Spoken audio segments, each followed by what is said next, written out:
Welcome back to another episode. It's the middle of March and it's absolutely blowing a hoolie today. These really strong winds at this time of year mean one thing to me, and that's light tackle fishing for bass. I absolutely love fishing this way. Hoping that I'll be able to find a bit of shelter though, tuck out of it a little bit, find some fish. Let's see how it goes.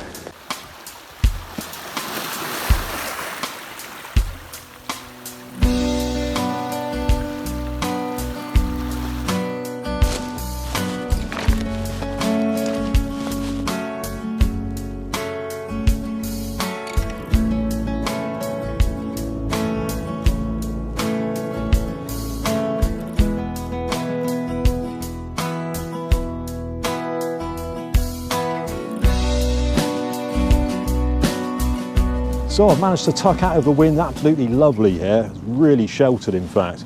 Just going to take a brief moment to talk you through the two setups I'll be using today. So pretty much identical, except there's 20 years difference in these two rods. One is a 20-year-old Daiwa Vulcan carp rod and the other is a Daiwa Tournament bass. Now, both very capable rods for this style of fishing. To be honest, a rod doesn't need to be able to do a great deal for this style of fishing. So 1 to 3 ounce casting weight or thereabouts, 11 or 12 foot in length, absolutely fine. On the end of these, I've got a running ledger with a circle hook. That's going to be baited with crab.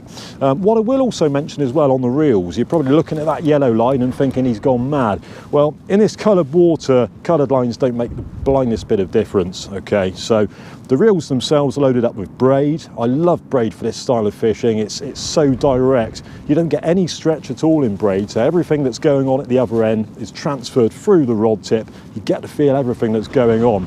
So I'm going to go and get these rods put together, perhaps get some bait sorted out, and before you know it, it'll be time to start fishing.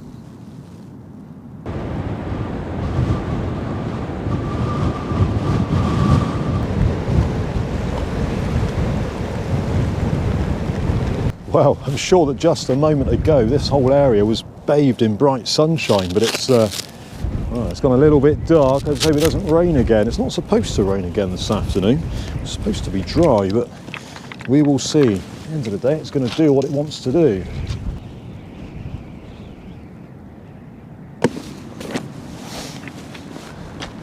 Now, baiting up for bass couldn't be easier. Lovely peeler crab, nice sized crab there. First off, dispatch the crab just by poking the scissors in. Snip the legs off.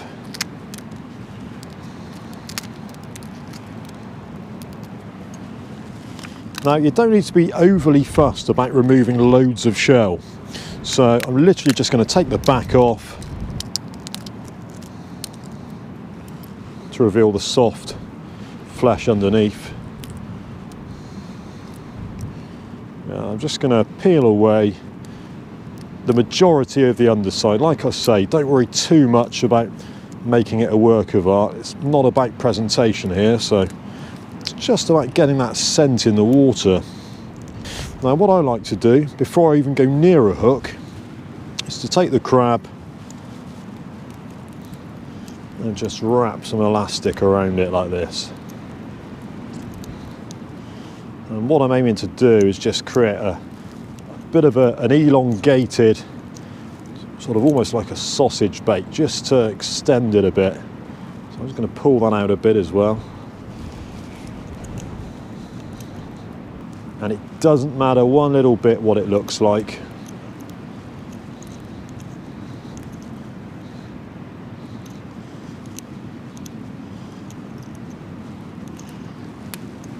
There we go, one bait ready to go.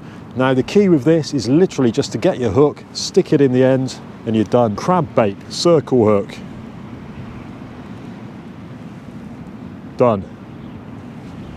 And that is literally all you need to catch bass. So I have arrived here today in plenty of time. There's not a lot of water yet and it'll be some time before I can actually start fishing. But there's a very good reason for that. I do find that with this lighter tackle, the key to success often is to get your bait into that very first dribble of water.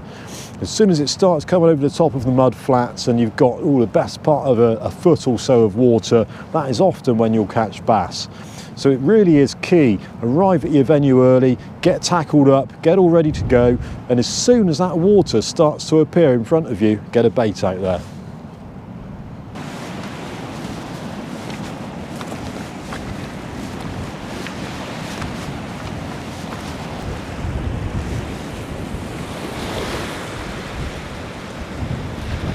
Brilliant. I do love the first cast on this venue. It can really pay off to get here early and literally place a bait into that very first bit of tide.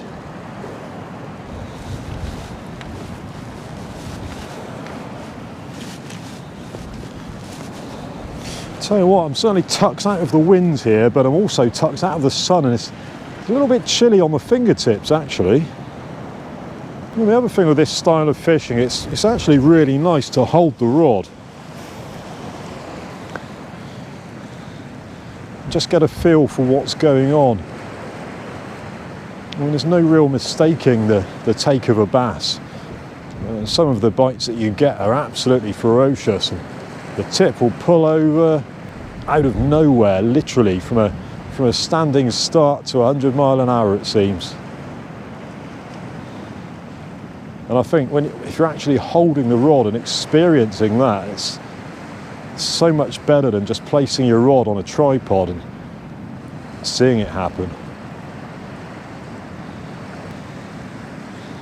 I wouldn't be at all surprised today as well if there were a few codling making their way into the estuary, just small fish more than likely.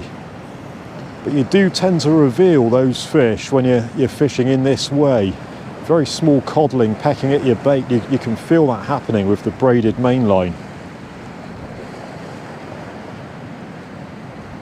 Just so we don't experience too much weed coming in. It's a building set of tides, and that can often pick up the weed and bring it in. Yeah, there's a bit out there now I can see. Not a great deal we can do about that, but usually it will sort of push through by the time the water comes up a bit more anyway. I do think before too long I will be putting the rod back on the tripod just so I can put my hands in my pockets and warm them up, because they're going a little bit numb here. It's funny though, I saw the forecast and I saw that it was supposed to be mild today. You know, quite sunny this afternoon in fact. And I thought, yeah, that's going to be quite pleasant, tucked out of the winds.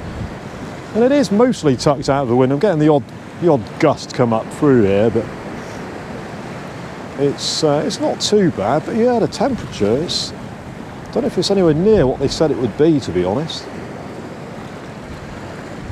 I think it's that time of year though where the weather can really catch you out. You know, you think winter's gone and spring's here, and then all of a sudden you get a day where the weather doesn't really know what it's doing, and you either overdress or underdress, and you suffer for it. But that's all part of the fun.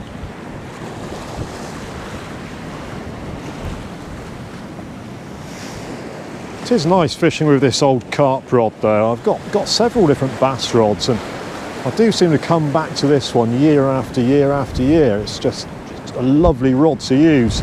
It's got a very through action, and I know a lot of today's modern bass rods, they're quite powerful throughout the blank, and then they've got a glass tip which bends over. And I mean, personally I like a rod that will bend all the way through the middle, so you can get a real good feel of what's going on. Yeah, that's my fingertips starting to go. I think it's time to go. Oh, that's definitely a bite. Do you see that? Now what I'm going to do is drop the tip,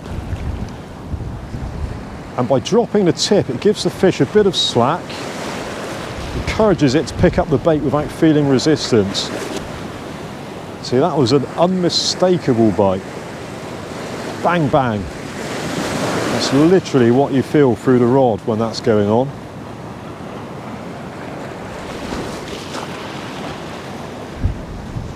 Come on, Mr. Bass or Mr. Codlin, whatever you were, have another go. You know you want to eat that bait. You can see though in just the 15 minutes or so that I've been fishing, tide lines really come up. You can see how people get caught out around here. Well, I'd say it was probably a small codling then that gave us that little bite just now. Don't think it would have been a bass. A bass would have picked it up and had done with it, no messing around. I think I'm going to make my way back to the tripod, pop the rod down and pour myself a coffee.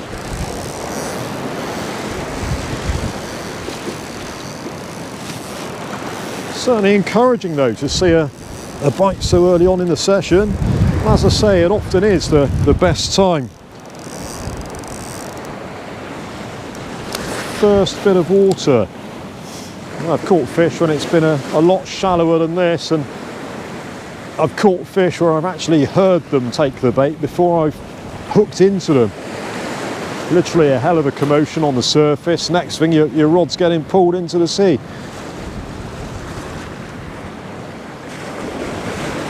It's coffee time. I can see that just in the hour since I started fishing, the sea state's really picked up. Getting quite lumpy out there now. But I do think this is a really good shout still for a bass. I'm really confident there will be a bass in here today. As long as we can continue to fish effectively, then I think a fish is on the cards.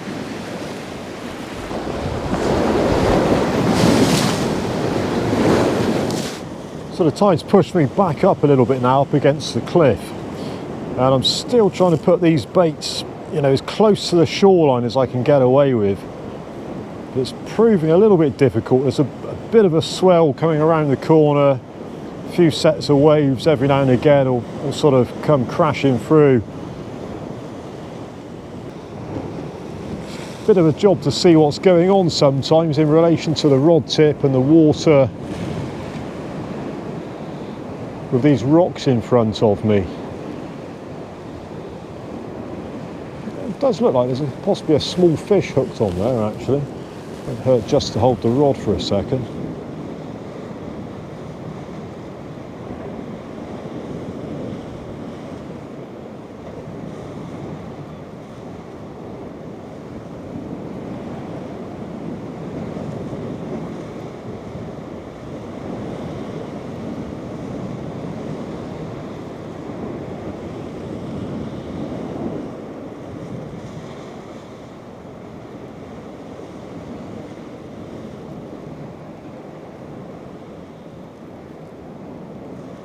I must say it is nice to get properly tucked out of that wind though.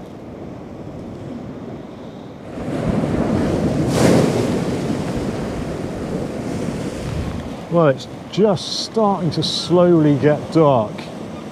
I've been pushed back up into the cove and the fishing continues to be really slow.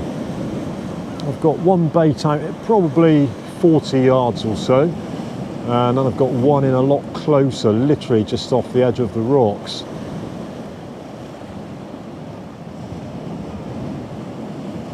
And it's coming up to high tide now, so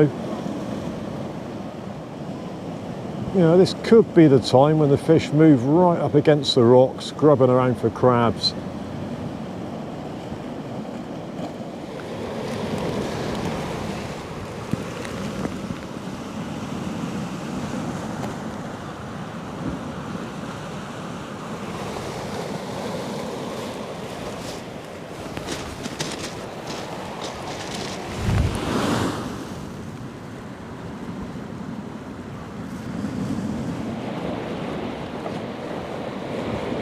Loads more seagulls.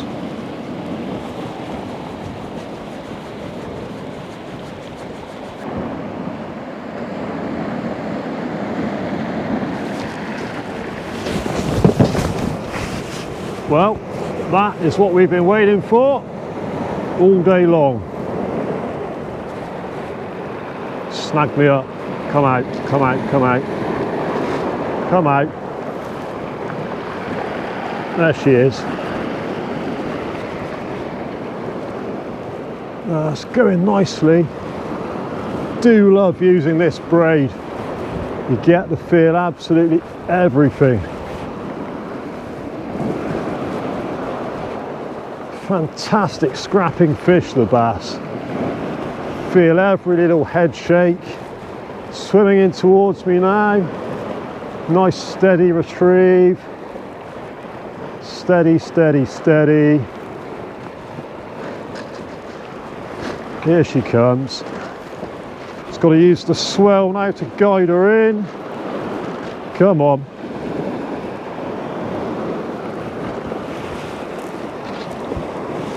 And the next one. There we go. Beautiful. Absolutely perfect. Well, there we go. The proof, as they say, is in the pudding. That circle hook just nicked in the corner of the mouth. That wasn't going anywhere. But beautiful little pristine bass. Probably, oh, a couple of pound or thereabouts, I expect. Lively one as well. But such a good scrap. They really do go nicely on this lighter tackle. And when conditions allow, you can go even lighter again. You can actually use your lure fishing tackle. That's the beauty of this here. Just goes to show you don't always need a 6-ounce lead and hit it to the horizon.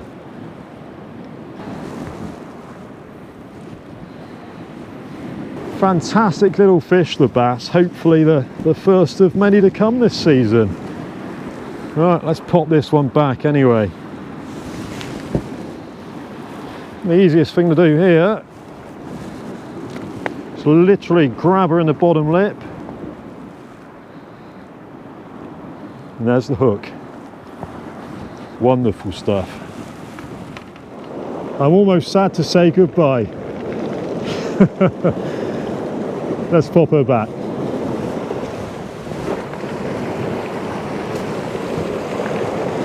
Shortly after catching that bass, I cast back out into exactly the same spot, and would you know it, after all this time, a second bite and a second fish.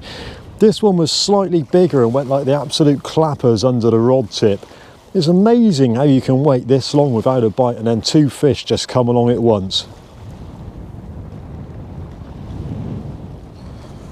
Well, I've had a really enjoyable session this afternoon. I do love getting those light rods out and feeling a fish pull back on the other end.